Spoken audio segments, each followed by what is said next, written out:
நேற்று தான் ஆண் பாவம் மூவி பார்த்தேன். உண்மையாலுமே ஆண்கள் பாவம் தான். அதில் கடைசியாக கிளைமேக்ஸ் சீனை விக்னேஷ் வந்து ரொம்ப சூப்பராக சொல்லியிருப்பார்.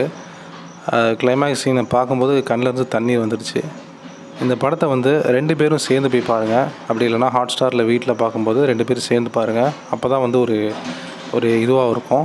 ஃபஸ்ட் ஆஃப் கொஞ்சம் ஸ்லோவாக போகிற மாதிரி இருந்தது. பட் நல்லா இருந்தது. படம் ஓவராலாக சூப்பராக இருந்தது. எனக்கு தெரிஞ்சு கம்மி பட்ஜெட்டில் நிறைய ரிட்டர்ன்ஸ் எடுத்திருப்பாங்க. இந்த படத்தில் வந்து ஹீரோயினுடைய லாயரும் ஒரு இடத்துக்கு போயிருப்பாங்க. அந்த இடத்துல வந்து ஒரு ஹஸ்பண்ட் அண்ட் ஒய்ஃப் வந்து இருந்திருப்பாங்க. அங்கே ஃபெமினிசமை பற்றி ரொம்ப சூப்பராக அந்த அம்மா சொல்லியிருப்பாங்க.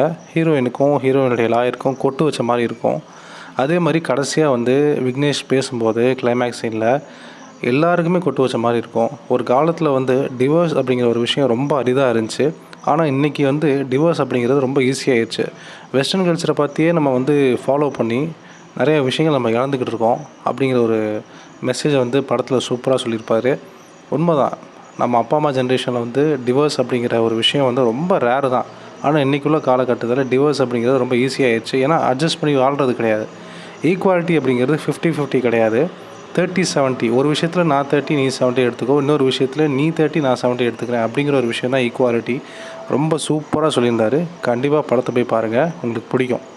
ஐ திங்க் இந்த படத்தை பார்த்தாது ஹஸ்பண்ட் அண்ட் ஒய்ஃபோடைய ரிலேஷன்ஷிப் வேறு ஒரு மாறுதலில் யோசிப்பீங்க அப்படின்னு நானும் நம்புகிறேன்.